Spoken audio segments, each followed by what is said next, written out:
就邀請咗薄扶林村火龍會嘅成員蕭師傅同大家傾下偈先。Hello， 蕭師傅你好，俾啲掌聲蕭師傅。大家好，蕭師傅你好，見到你咧我都要恭喜恭喜。蕭師傅，可唔可以同大家講下你係由幾時開始去接觸火龍嘅咧？哇！突然間問我要諗一諗先。係啊，要計數啊，係咪？計數，我諗計差唔多有50年。接觸咗50年啦，當初點解佢想就係會學呢個舞火龍？其實我個專長都冇乜話特別學，好似一個習慣咁樣。咁啲小朋友一長大咧就會接觸舞火龍，咁我哋自然咧就跟住啲大哥大叔去做呢樣嘢。辛唔辛苦咧？細個接觸嘅時候，唔辛苦。唔辛苦，最驚冇得玩啫。最驚冇得玩。咁不如同大家又介紹一下，其實火龍係點樣嚟嘅？點解會舞火龍？其實我諗好多人都知道咧，舞火龍嘅原來咧就係冇瘟疫。因為100幾年前咧，薄扶林區都瀰漫住一片嘅瘟疫，咁所以咧，我哋啲長輩亦都係用一個方法去做一條火龍出嚟，插滿晒香，去淨化成條村，咁所以就慢慢流傳落嚟到今日。咁係咪咩時節都可以舞火龍？係咪新年啊，唔同過時過節都可以舞嘅咧？有冇特定嘅日子舞？非常咁熱嘅，薄扶林火龍咧只喺中秋節先至舞。點解咧？其實呢個咧，啲學者都問過我。其實我哋都冇乜特別去考慮。推敲咧，可能因為秋天咧，因為有秋收，涼爽啲啊，可能呢個機會可能都唔大啊。因為秋收喺我哋薄扶林村以前都會種糧種稻，咁喺秋收嘅時候咧，先至有挖到啲糧出嚟，打咗啲谷之後先有糧種啊嘛。咁喺嗰個時候就已經用咗啦。第二咧就中秋節，我諗中國人多數都會團年啦。因為嗰陣時薄扶林村嘅人口唔多，中秋節應該家家戶戶都會聚埋一齊。相信嗰一個晚上最多人。最熱鬧嘅人月兩團圓啊嘛，中秋節。嗱，你啱啱咧有講嘅就係話你由細個已經開始接觸啦。嗱，接觸舞火龍係一回事，要去製作舞火龍咧，即係製作火龍都係另一回事。係咪細個就開始接觸㗎啦？都係。細個嗰陣時咧，就翻跟住睇我哋會摘火，跟住就膽粗粗去學。點摘嘅咧？又同大家介紹一下。其實我哋呢個年代咧係冇得學，真係冇人教，係我哋去偷師。係側邊偷偷地嗰啲裝嘅。側邊啊，遠啲而家。幾條街咁樣。係啊，真係喺遠處裝會點樣摘，跟住自己就翻去再學唔妥，再翻嚟再睇，係咁樣慢慢去摘呢個火龍。所以咧，每一個位置或者每一個地方摘個火龍咧，都有少少唔同。所以每個地方都有各自嘅識嘅。係啊，好重要。咁你覺得舞火龍喺香港嘅發展又係會點咧？會唔會多咗小朋友接觸，定係還是爸爸媽媽都怕仔女辛苦啊？哎呀，唔好學啦，咁樣係點樣咧？其實香港接觸舞火龍咧機會咧其實都唔多，而且咧就太多其他物質引誘，因為接觸舞火龍咧需要好多耐性嘅時間。舞火龍當然係一個活動一個月嘅，但係如果你要學識摘火龍咧，係相信要浸好耐嘅時間，因為而且仲有一個節令時間，淨係中秋節嘅時候嗰幾個月先至摘火龍，摘完今年可能擺咗1年之後，咩月次都過晒，咁可以第2年咧可能又冇乜興趣做。明白啦，我知道咧，其實火龍咧都有分大細之分嘅喎。咁今日咧，我哋喺商場入面咧，就係唔能夠帶個大火龍啦。咁所以咧，只係有細火龍喺度啫。咁啊，可唔可以又介紹一下大細之分有冇啲乜嘢嘅分別咧？其實呢條咧應該我哋用做嘅叫少龍。呢條龍咧本身係再細啲，幾細咧？細到幼稚園冇嘅。因為我條仔細個嗰時候整個幼稚園嚟，佢長大咗啦，再殺條年青版，去到而家仔仔15歲啦，已經係一個少年啦。咁所以呢個少年，其實陣間如果大家有興趣睇龍咧，有80%都係我條仔去摘嘅呢條。哇！我哋俾啲掌聲喎，好犀利！佢好有興趣，佢自己去製造呢條。咁所以咧，呢條龍嘅命名咧就叫做少年。少年版，所以其實小朋友咧想佢接觸，都係首先要佢有興趣，係咪佢先至？仲要佢自己冇埋添喎。係咪啊？好啊，咁不如我哋而家將時間咧就交俾你哋啦，好唔好啊？好。交俾佢哋就可以為我哋咧，就係喺商場入面都睇到冇火龍，而家陣間佢哋仲會舞文出去添喎。咁所以大家咧就可以預備你哋嘅手機，為我哋呢一個嘅年青版嘅火龍去影低多啲相啊！唔該晒，蕭師傅 ，thank you。有請博布林火龍。掌聲有請。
而家火龍咧都會喺度喺舞台上面去稍等一陣，都可以俾大家咧攞起你哋嘅相機，可以為佢哋留下一個開心嘅時刻。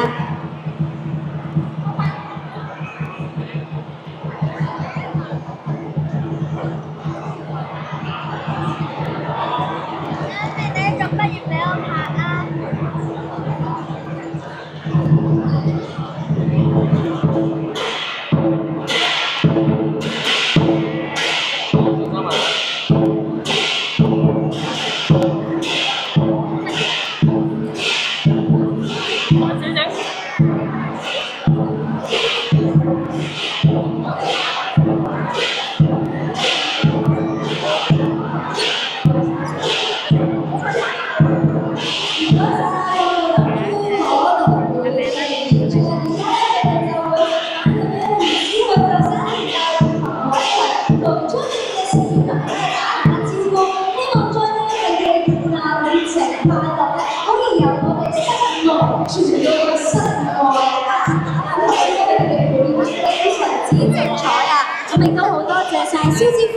為我哋講解咗咧，就係有關火龍嘅文化同埋傳統嘅。嗱，咁唔知大家咧喺呢個時間，又問下大家問題先啊！其實喺剛才咧，我哋喺節目開頭之前咧，都會有一個咧音樂播放住，唔知大家有冇留意？有冇人留意得到我哋剛才有播放嘅音樂啊？有啊，點下頭嘅話俾大家先。咦，後面有朋友仔點頭喎，係咪啊？冇錯，係啦。我哋今日咧，全日都會聽到有一首主題曲。係啊。其實呢首咁樣啦，你好。中華文化節嘅主題音樂界，我哋今年中華文化節係委任咗香港著名作曲家周偉達創作原創主題音樂嘅。嗱，咁啊，各位觀眾朋友大家好。咁啊，剛才咧，因為咧忙住開機咧，就冇同大家打招呼啊。咁啊，多多咧今日咧就係帶大家嚟到咧呢個係多彩華藝嘉年華嚇。咁啊，因為今年6月份咧係呢個非遺月啊嚇。咁咧就好多地方啦都係即係搞呢個非遺嘅活動嚇，非物質文化遺產啦嚇。咁嗱，咁啊剛才咧舞火龍咧，亦都係呢個非遺文化之一啦。咁啊剛才咧就係剛才咧就喺度示範咗啦嚇。咁啊而家火龍咧就帶咗出去出邊嘅嚇。咁啊今日咧就沙田新城市廣場呢度咧就有幾多節目嘅嚇。佢由2點鐘一直到6點鐘啊嚇。咁啊，我睇下嗰條舞龍咧，係咪出咗嚟呢度先嚇？嗰條火龍啊，係啊。哦，咁啊，嗱呢度熱鬧啲啦嚇，咁啊，帶大家嚟呢度睇下啦，室外嚇。係啦，嗱，嗰條火龍而家就擠咗喺呢度啦嚇，一陣間就鑼鼓響，龍騰四海啊嚇。嗱，嗰條咧就係博富林嘅火龍啊嚇。博富林嗰時因為係有瘟疫啦，所以就要紮條火龍嚟即係驅邪啊嚇。咁係啊，一直咧就成為咗歷史啦咁啊。嗱咁啊，而家咧好多咧係由年青人咧承傳呢個歷史文化嚇。咁啊，剛才師傅咪話啦，係佢個仔都承傳咗呢個文化啦，係紮火龍呢個文化。嗰個執嘅有去啊！陣間唔好再整嗰啲嘢，有得行。哇！好曬喎呢度。嗱，咁啊條火龍咧就係龍仔嚟嘅啫，就唔係好長嘅嚇，一條細細嘅火龍啊。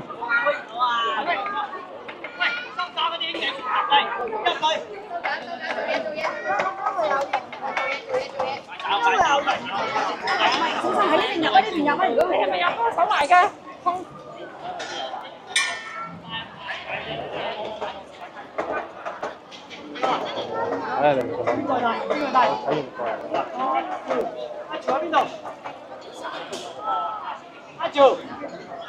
嗱，冚唪唥都係年青人啊嚇，咁啊都好開心，有年青一代咧嚟承傳呢啲文化活動啊嚇。去咗邊度？鼓手去咗邊？係啊，而家咧都係即係後生仔女多啦，亦都好多有女仔啊嚇，好多啲女將啊。好。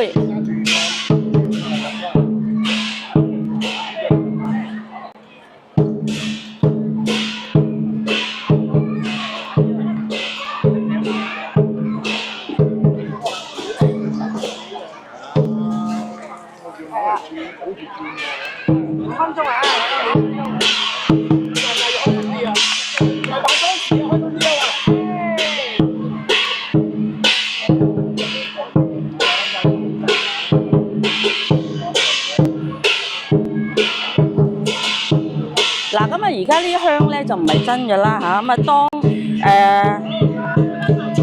真係喺大坑好嘅火龍咧，咁就係真香嚟㗎嚇，喺博富林啊大坑啊。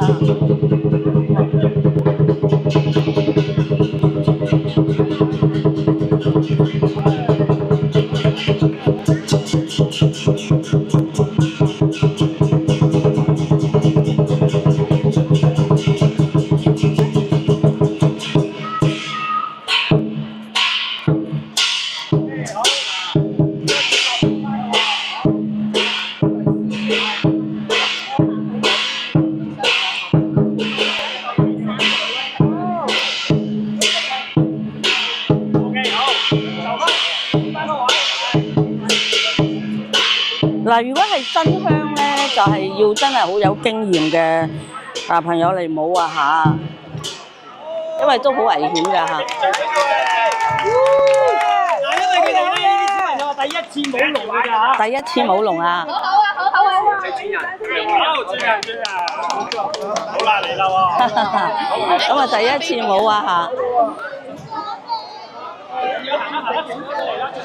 嗱，呢條係龍 baby 啊嚇，咁啊真係咧，如果喺大坑啊嗰啲舞嗰啲火龍咧，就真係好犀利勁啊嚇，好大條噶嚇。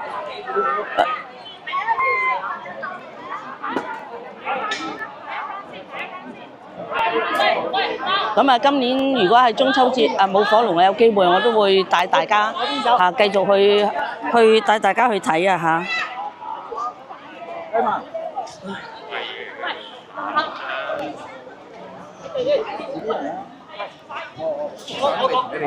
完咗啦，完咗啦。我冇同你影相，大佬。嗱，咁啊呢一條咧就係喂小朋友真係好細個喎嚇，嗱女仔嚟㗎喎。而家要靜態㗎啦，靜少少啦，開始。咁你再翻出嚟。我都想呢一班先。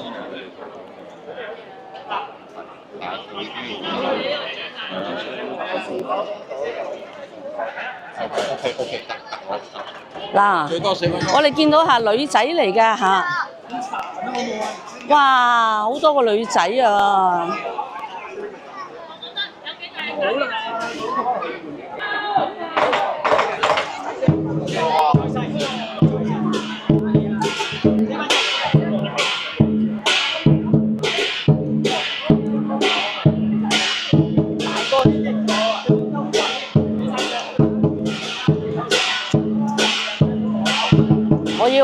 我以為剛才嗰個小女孩嚟冇嗰個龍珠添，原來唔係啊！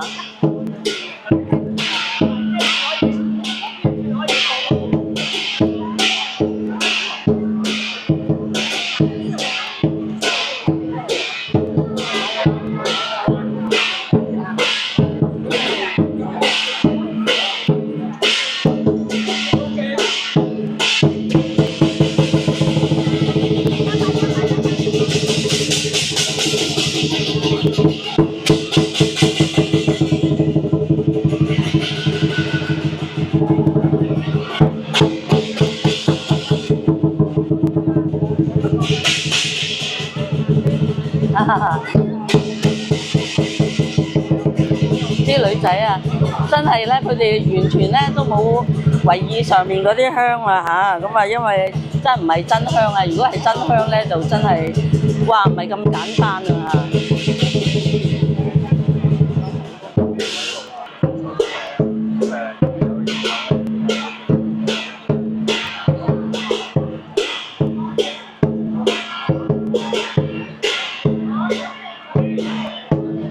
搞掂件正經嘢先得。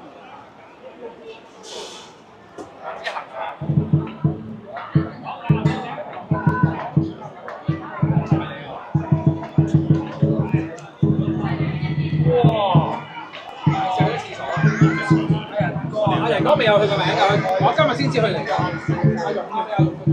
我講一次啫。家長嚟㗎。嗱，咁啊呢度咧就係有啲薄扶林火龍製造嘅材料啦，簪花掛紅、龍身、龍尾、龍珠、龍鬚，係各個部位咧都係唔同㗎嚇，咁啊製作一個一條火龍係唔簡單㗎嚇，咁啊而家咧係阿師傅個仔仔咧，咁佢都係即係願意係嚟學呢一門手藝啊嚇。